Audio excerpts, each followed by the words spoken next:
नमस्कार। देखिए, आज हम रामायण की कहानी तो नहीं सुनेंगे, बल्कि हम ये जानेंगे कि रामायण की कहानी बनी कैसे। ये कहानी है दुनिया के पहले कवि की और उस एक पल की जिसने सब कुछ बदल कर रख दिया। तो चलिए शुरुआत एक बहुत ही जरूरी बात से करते हैं। जो हमारे सोर्स हैं वो कहते हैं कि रामायण सिर्फ एक कहानी नहीं है। इसे महाभारत के साथ हमारे दो सबसे बुनियादी इतिहास ग्रंथों में से एक माना जाता है।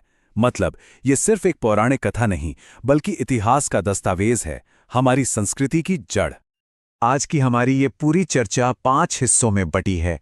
पहले हम देखेंगे कि कैसे एक श्राप कविता बन गया, फिर कैसे एक हीरो की तलाश हुई, सीता के किरदार का क्या महत्व था, इस महाकाव्य का स्ट्रक्चर कैसा है, और आखिर में कैसे ये कहानी पूरी दुनिया में फैल गई। चलिए शुरू करते हैं। तो पहला हिस्सा, एक श्राप जो छंद बन गया। देखिए, कहानी की शुरुआत होती है ऋषि वाल्मीकि से, और मजे की बात यह है कि वो एक ऋषि थे, कोई कवि नहीं थे। लेकिन एक बहुत ही इमोशनल घटना ने दुनिया की पहली कविता को जन्म दे दिया। अब हुआ ये कि एक दिन वाल्मीकि ने एक सारस के जोड़े को देखा और तभी एक शिकारी ने तीर चलाकर नर पक्षी को मार दिया। इस दर्दनाक सीन को देखकर वाल्मीकि को इतना दुख और गुस्सा आया कि उनके मुंह से अचानक एक श्राप निकला। लेकिन ये कोई मामूली श्राप नहीं था, ये एकदम परफेक्ट पोएटिक मीटर में था, एक छंद में। बाद में उन्हें बड़ा अफसोस हुआ कि अरे, मैं तो एक ऋषि हूं, मेरे मुंह से गुस्सा कैसे निकल गया। लेकिन तभी भगवान ब्रह्मा खुद प्रकट हुए और उन्होंने कहा, ये क्रोध नहीं है, ये तो देवी सरस्वती की कृपा है। और उन्होंने वाल्मीकि को आदेश दिया कि इसी छंद का इस्तेमाल करके एक महान काव्य की रचना करो। और ये जो छंद था ना, ये कोई ऐसा वैसा छंद नहीं था, इसे अनुष्टुप छंद कहते हैं। और जानते हैं इसकी खासियत क्या है? ये वही मीटर है जिसमें पवित्र गायत्री मंत्र लिखा गया है। जब वाल्मीकि को ये पता चला तो वो बहुत खुश हुए। उन्होंने तभी तय कर लिया कि जैसे गायत्री मंत्र में 24 अक्षर होते हैं, वो भी ठीक 24,000 श्लोक लिखेंगे।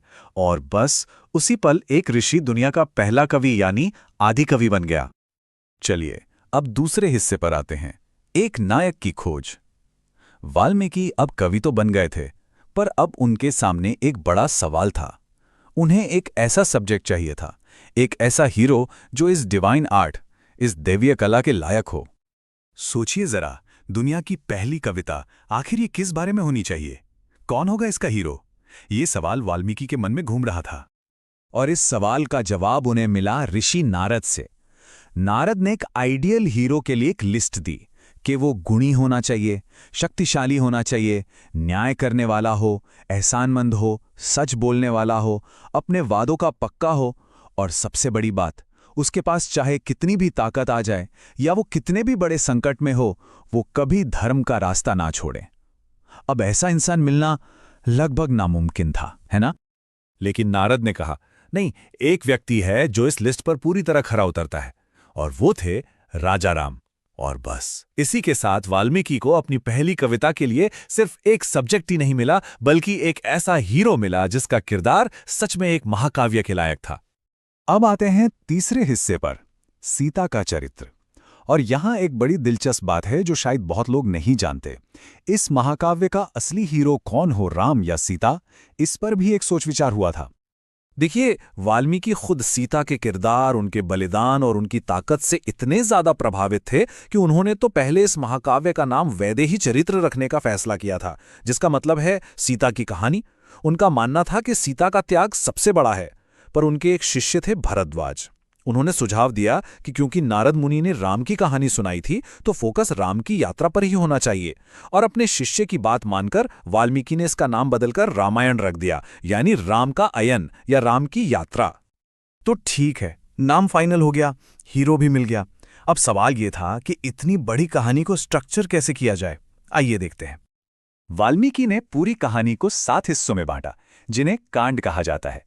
ये राम की पूरी जिंदगी का सफर दिखाते हैं। पहला है बालकांड।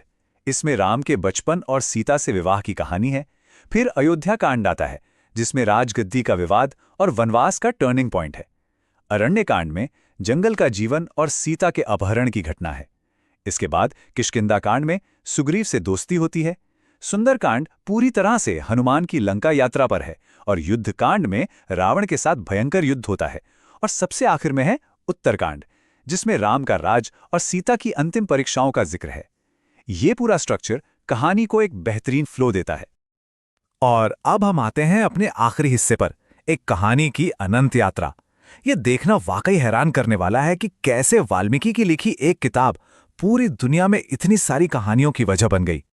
ये कहानी सिर्फ भारत में ही नहीं रही। वाल्मीकि रामायण का असर कंबोडिया, इंडोनेशिया, बर्मा यानी म्यांमार, थाईलैंड, यहाँ तक कि मंगोलिया तक पहुंचा।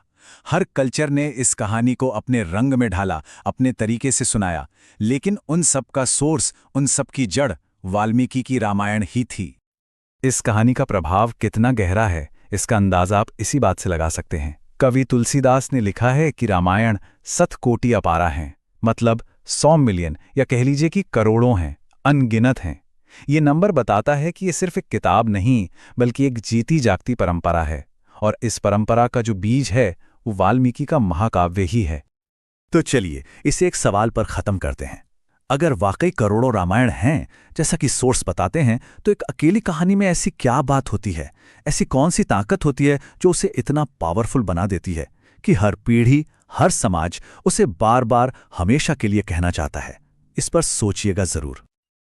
वीडियो पसंद आए तो साइकोजीनियस चैनल को सब्सक्राइब जरूर करें